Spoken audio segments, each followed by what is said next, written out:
My daughter hadn't spoken in 47 days. I counted them like shifts on the force, each one longer than the last. I'd come home to silence. No cartoons, no laughter, just the sound of her small breaths hiding beneath her bed whenever someone knocked on the door. That night, she finally spoke. "Daddy," she whispered, "Mom's friend hurt me." Her voice broke like glass. Something inside me stopped breathing. The air turned heavier. My heartbeat slowed to the rhythm of a siren that never came. I'd seen dead children on kitchen floors, faces blue and stiff, but I had never seen my own daughter tremble at a name. I didn't ask which friend, I already knew. Because lately, my wife smiled differently when his number flashed on her phone.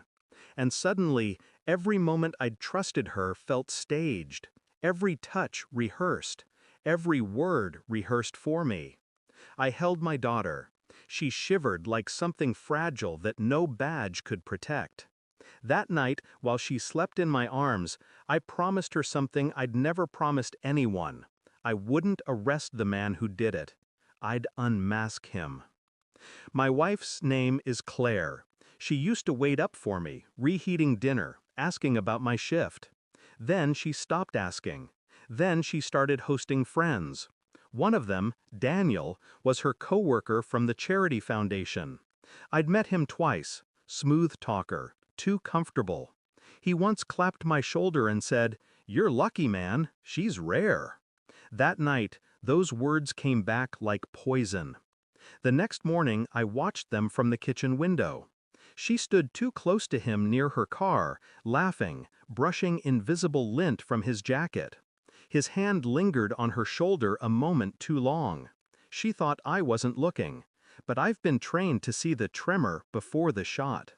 Inside, I kept my face calm. I kissed her cheek, told her I loved her. She smiled like she believed it. That night, she told me Daniel was worried about something at work. I nodded. I didn't ask questions. I'd already begun my own investigation. I pulled Daniel's file from the department system.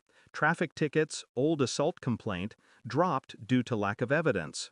The woman's name, Claire, filed 5 years before we married. It hit like cold metal against my skull.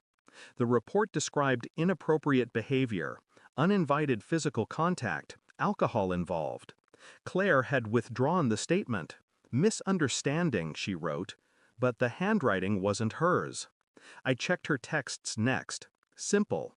The family plan was still under my name. Late night calls. Hidden under Laura. GPS logs from her car led to a motel 2 towns over. Room 12. Twice a week.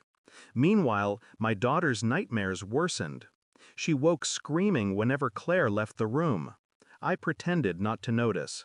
Pretended to sleep beside my wife while she texted in the dark, light flashing against her face like interrogation room glare. Every night, I counted her lies.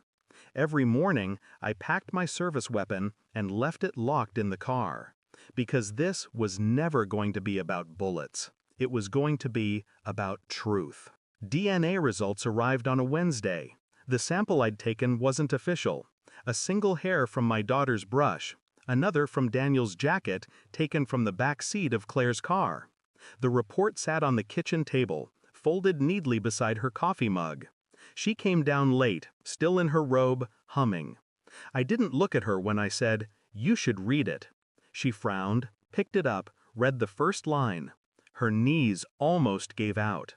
I watched the color drain from her face, the way suspects pale when the truth corners them. Why would you? I didn't answer. I just watched.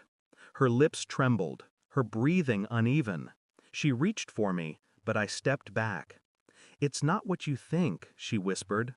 I looked at her with the same calm I use at crime scenes. "It's exactly what I think." Her voice cracked. "Please, John." I turned away before she said my name again. I met Daniel at his office the next day. He was smiling when I walked in. That ended when he saw the envelope. He opened it, read, froze. No words, just the slow descent of his arrogance collapsing into fear. "I'm not pressing charges," I said. "I'm letting you live with this." He swallowed. "John, it wasn't—" "Don't," I said. "Quiet. You hurt my daughter. You destroyed your own name. You'll spend the rest of your life waiting for me to knock again." Then I walked out. No badge, no cuffs, just silence following me like shadow. When I got home, Claire was gone. She'd taken her clothes, her perfume, the photo from our wedding. She'd left the framed picture of our daughter, cracked glass, dusty edges, on the kitchen counter. It's been 3 months. The house is quieter now. My daughter laughs again. Sometimes she looks at me and says, "Are you okay, Daddy?" I tell her yes. But truth is, I'm not the man I was before. I've seen too much, and not in the streets, in my own home. People think betrayal is loud. It's not. It's a whisper in the dark, a familiar perfume on the wrong coat. I don't hate Claire. Hate takes energy.